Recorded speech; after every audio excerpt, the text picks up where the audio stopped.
Want to elevate your audio game?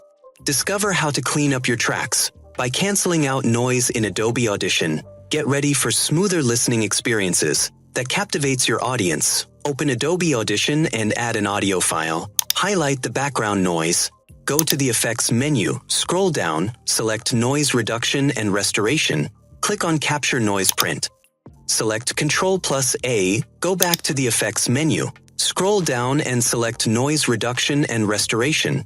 Click on the noise reduction process.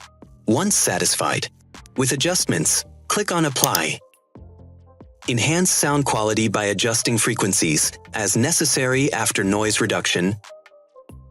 Go to the Effects menu, scroll down, select Filter and EQ. Click on the Parametric Equalizer. Choose Vocal Enhancer from the presets list. Click on Apply. Thanks for watching. Now that you know how to cancel noise in Adobe Audition, it's time to put these techniques into practice. Don't forget to like, subscribe, and share your audio success stories in the comments.